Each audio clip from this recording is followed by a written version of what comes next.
मेरे सभी मदरसा आधुनिक शिक्षक साथियों को मेरा नमस्कार। मैं पंकज मिश्रा, मदरसा आधुनिक शिक्षक। दोस्तों, एक बार पुनः मैं आप लोगों के सामने वीडियो संदेश के माध्यम से उपस्थित हुआ हूं और मैं चाहता हूं कि आप लोग अपना थोड़ा सा वक्त निकालकर और मेरे इस बातों को पूरा सुने, इस वीडियो को देखें और इस पर अपनी प्रतिक्रिया जरूर व्यक्त करें। और उन भाइयों के लिए भी मैं एक निवेदन करना चाहूँगा कि बकवास ही सही, लेकिन थोड़ा समय आप मुझे दें, क्योंकि नफरत को प्यार से जीता जा सकता है मेरे भाई, और नफरत को नफरत से जीता नहीं जा सकता है। नफरत से नफरत बढ़ती है और नफरत को प्यार से जीता जाता है। उस कोशिश में मैं लगा हूं और आप लोगों को एक राहत भरी सूचना मैं देना चाहता हूं इस वीडियो संदेश के माध्यम से, क्योंकि इस समय एक छोटी सी भी अगर सूचना हम लोगों के पक्ष में आता है तो पूरे शरीर में एनर्जी का भंडार भर जाता है। वो एक टॉनिक का काम करता है। जैसे लाइट चली जाने पर पंखा बंद हो जाता है, लेकिन जब लाइट आती है तो फिर अपनी गति पे नाचने लगता है। ठीक उसी प्रकार से इस समय हम लोग की स्थिति है। थोड़ी सी अगर राहत भरी खबर हम लोगों को मिल जाती है तो शरीर में एनर्जी आ जाता है और इसका अनुभव तो आप लोग कर ही सकते हैं। आपको मैं बताना चाहता हूं कि जो पिछले दिनों माननीय इलाहाबाद हाई कोर्ट ने हम लोगों के पक्ष में बकाये मानदेय को लेकर के आदेश दिया था, उसके खिलाफ उत्तर प्रदेश की सरकार पुनर्विचार याचिका दायर किया था।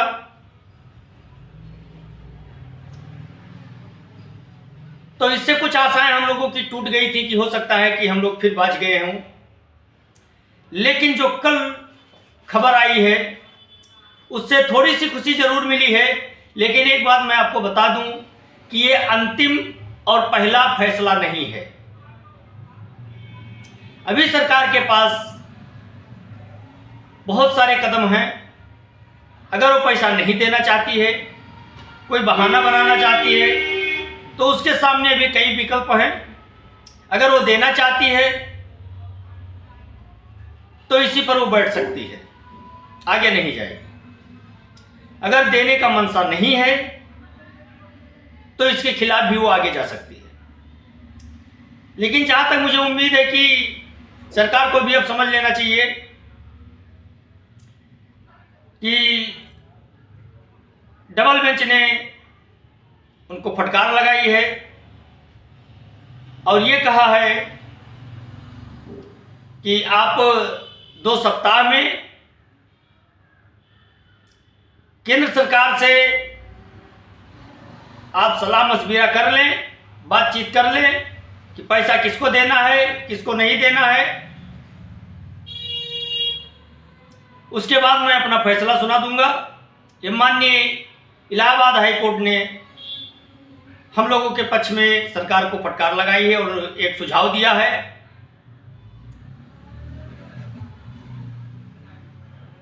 कोर्ट का कहना है कि आपने काम लिया है तो मजदूरी आपको देनी पड़ेगी, और पहली बेंच पर हम लोगों का ऑर्डर हो गया था, दूसरी बेंच पे लगा हुआ है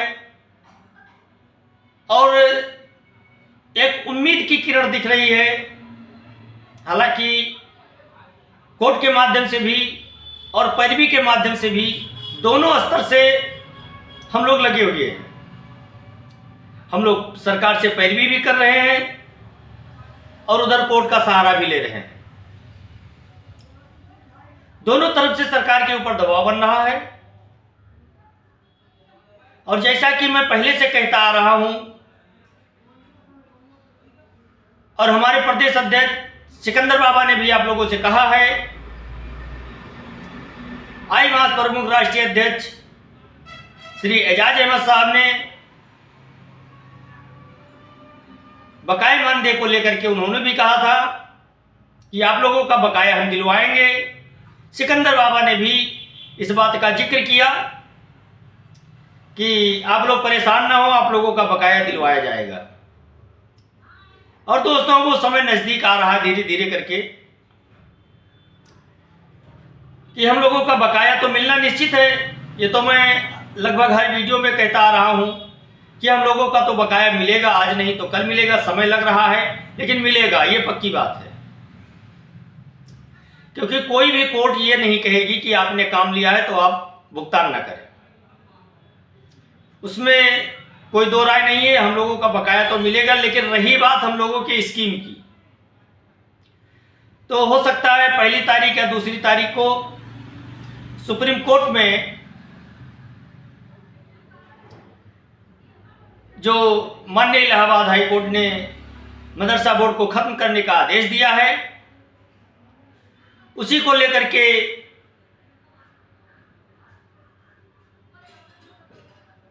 सुप्रीम कोर्ट में एक याचिका दायर की जाएगी, ऐसी सूचना मिल रही है। वकील से संपर्क किया जा चुका है, सलाह मशविरा कर लिया गया है, कागज सब मेंटेन हो चुके हैं, बस केवल रिट दायर करना है। और जब तक उधर से कोई फैसला नहीं आ जाता है तब तक कुछ भी कहना जल्दबाजी होगा। क्योंकि डबल बेंच ने आदेश दिया है। लेकिन मुझे एक बात पे संदेह जरूर हो रहा है। संदेह मुझे इस बात पे हो रहा है मेरे भाई कि धार्मिक आधार पर इलाहाबाद हाई कोर्ट ने मदरसा बोर्ड को खत्म करने का आदेश दिया है। और जहां तक मेरा विचार है वही गलती एडेड मदरसा वाले फिर करने जा रहे हैं। उन्होंने आधुनिकीकरण शब्द का जिक्र नहीं किया है और जब तक आधुनिकीकरण का जिक्र नहीं करेंगे तब तक धार्मिक आधार पर उनको बोर्ड चलाने की अनुमति मेरे हिसाब से नहीं दी जाएगी। जिस तरह से माननीय इलाहाबाद हाई कोर्ट ने अपना आदेश सुनाया है उस हिसाब से अगर देखा जाए तो अगर आधुनिकीकरण शब्द का प्रयोग नहीं किया गया उसमें तो बोर्ड चलाने की अनुमति नहीं दी जाएगी। लेकिन उसमें एक पॉइंट और है, ये लोग अपने समावेश के लिए, समायोजन के लिए भी रेट डालेंगे। हम लोग भी इंतजार कर रहे हैं, हम लोग भी अपने कोशिश में लगे हुए हैं, हम लोगों का सब कुछ भी कंप्लीट है और हम लोग भी जैसा उधर से दिशा निर्देश मिलता है उस हिसाब से हम लोग भी कार्य करेंगे। हम लोग भी अपने समायोजन की मांग उठाएंगे। और जबकि हम लोगों ने हमेशा से अपने मांग पत्र में ये रखा है कि अगर आप मदरसा नहीं चलाना चाहते हैं तो हम लोगों को कहीं समायोजित कर दिया जाए। ये मांग हम लोगों की शुरू से रही है और आज भी ये मांग लेकर के हम चल रहे हैं। कुछ शिक्षक साथी हमारे कह रहे थे कि आप इसमें समायोजन की भी बात रखें, लेकिन हमारे प्रदेश अध्यक्ष सिकंदर बाबा जी पहले से इस पॉइंट को अपने मांग पत्र में शामिल किए हुए हैं, उसमें कोई संदेह नहीं है। रही बात समायोजन की, तो ये सरकार की मंशा पे सब कुछ निर्भर है। सरकार क्या करना चाहती है, हम लोगों को समायोजित करेगी या इसे भूखे नंगे मरने के लिए छोड़ देगी, ये सरकार के ऊपर निर्भर है। लेकिन कहीं ना कहीं हम लोगों का पॉइंट मजबूत है और कुछ उम्मीदें हैं, कुछ आशाएं हैं जिस पर हम लोग अभी इंतजार कर रहे हैं, बैठे हुए हैं उसको लेकर के। और मैं अपने सभी उन मदरसा आधुनिक शिक्षक साथियों से मैं एक अपील करना चाहता हूं कि आप लोग धैर्य न खोएं मेरे भाई। जो कुछ भी करें धैर्य के साथ कार्य करें, विश्वास के साथ कार्य करें, अलूल जलूल बातों का प्रयोग न करें, अलूल जलूल शब्दों का प्रयोग न करें, किसी के ऊपर अनावश्यक टीका टिप्पणी न करें, जोश में आकर के होश न खोएं। और इस बात का हमेशा ध्यान रखें कि इस समय इलेक्शन का पीरियड चल रहा है, आचार संहिता लगी हुई है, धारा 144 भी लगी हुई है, तो इसका आप लोग विशेष ध्यान रखें। आपके एक शब्द से बहुत कुछ गड़बड़ हो सकता है, बना बनाया खेल भी बिगड़ सकता है।